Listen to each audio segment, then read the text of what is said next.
If you follow my channel, you know I've ridden a few bikes. Actually, over 140. I don't just ride them, I buy one or two a year. You might also know that I'm looking for the perfect all-rounder bike. No bike is perfect, however, and the closer they get to perfect, the less perfect becomes the price. There is a checklist of features an all-rounder should have, like at least a 200-mile range, heated grips, cruise control, ability to ride on dirt roads too, comfortable ergonomics, a usable windshield, a shaft drive, tubeless tires for easy repair, a price under $20,000, and somewhere to stow your lunchbox. A BMW GS has almost all of those boxes checked. But with the new 1300 coming out later this year, I want to wait until next year when they're actually available. So what did I buy this year though? Hey folks, I am here today at Aces Motorcycles. You've seen the video of it before. Let's do a quick pan. You can see behind me there. There you go. Aces Motorcycles in Fort Collins. And I've been on a quest to buy a new bike. Now, which new bike should I buy? Let's turn the camera around. Do I want a sport bike? No, I don't really want a sport bike. And you know that I've been after adventure bikes. So am I buying a Touareg 660? Well, great bike, but it has that big chain on the bottom. I'm trying to get rid of chains. So you saw the video of the Tiger 1200. You remember the Tiger 1200? Am I gonna buy it? No, I've decided it's too heavy. So we've decided that I'm buying this bike right here behind us, this Vulcan. And I'm gonna turn it into an adventure bike. No, that's not at all true.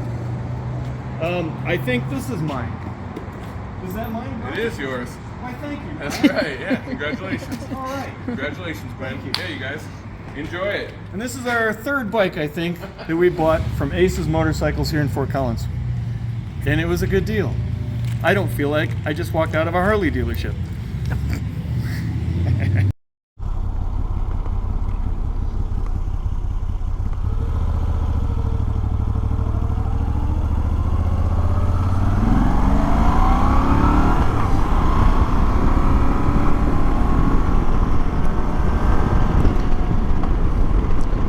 So why would I buy an Italian-made motorcycle?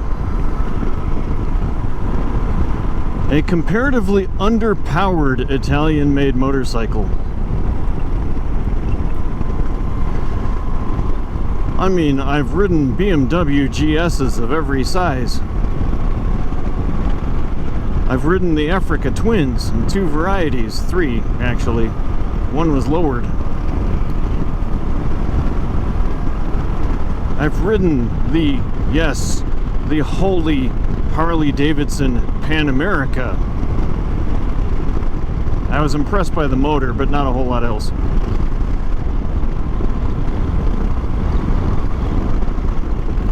I've had a Ducati Scrambler, and that kind of got me really loving a smaller size bike. I've ridden every flavor of the Honda Goldwing except for the really old carbureted versions. I've ridden the Tiger, I've ridden the Triumph Tiger 1200. I've ridden the Tiger Rocket 3 in two varieties. But I like to go off-road, so there was that.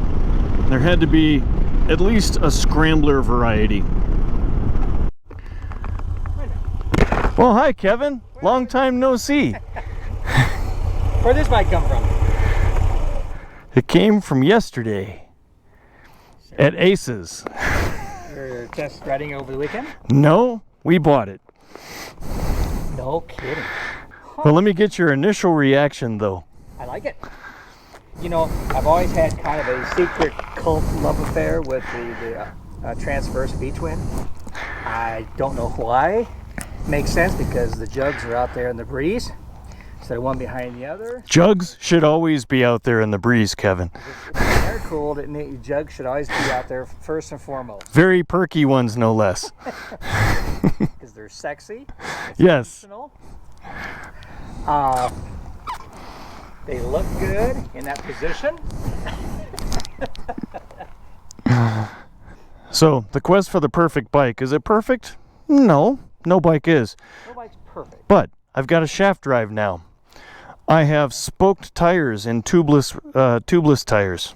Spoked rims, tubeless tires. Hey. Good for off-roading, although the tires are not good for off-roading. It's scrambler class, so I can off-road it without worrying too much about it.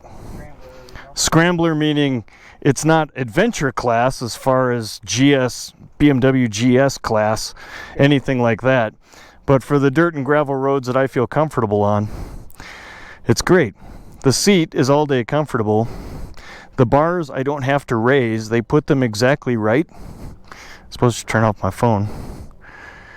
And I gotta say, after having two Connies, I love the detachable hard bags. Yes. You know, those back in the 90s were ugly in sin. They've made them sexy and so forth, but these are so handy. And they came with the bike, and I got the bike for less than $13K. Okay. Of course, Ace this year. 2023. Yeah, it's brand new. It had 1 mile on it when I bought it. Okay. So can you buy a bike with a shaft drive, an all-day comfortable seat, cruise control, heated grips, a windshield, and bags for under $15K? Yes, because I did it. Wow. 3 races. So folks, why am I talking to this guy, this random guy? Because he was in my very first video. And Kevin probably didn't realize till right now he's being recorded. Yeah, but you're doing just fine, buddy. So all those things, yes, because I've been looking at adventure bikes has been the thing for the last 10 plus years, and they've all kind of evolved into their own thing, and now it comes down to best fit, best form, best handling. You don't want too heavy off the kickstand. If you're going to be off-road and you lay it over, you want to be able to pick it up. You don't want a 1200cc adventure bike. So this 850 series, I think, is in the sweet spot. You're exactly right. The sweet spot right now is the middle class. Yep. The middleweight class. And this is the only middleweight class motorcycle with a shaft drive. And this one comes with the center stand too. Okay, which is really handy for lubing the chain. Oh, that's right. But that's right, I don't have a chain to lube.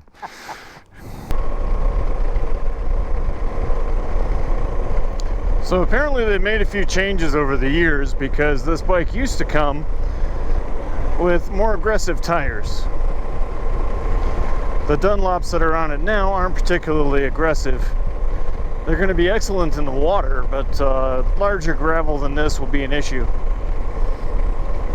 So the question is, do I put on Shinko 705s and blow through them in a short amount of time?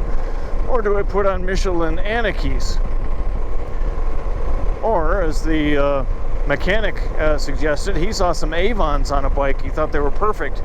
Just couldn't remember what name they were. So please leave me some advice in the comments below on what tires to put on this bike to better handle these dusty roads. Now, the tires that are on it are doing just fine on this road, but if I get into thicker gravel, there's not much on these tires to grab the gravel with.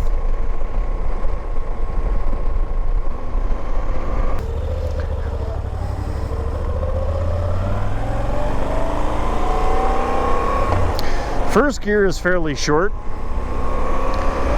Second gear is nothing to wrap into like the Fury. Third gear is where the power starts. It too, however, is not entirely a long gear. But you can easily do 75 in fifth gear, so sixth gear just gets you up to 90.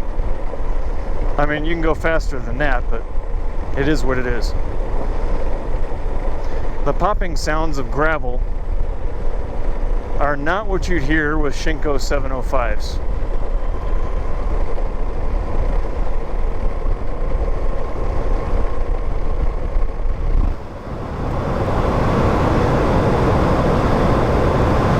Standing up on the bike is perfectly comfortable. I wouldn't change a thing about the ergonomics of this bike.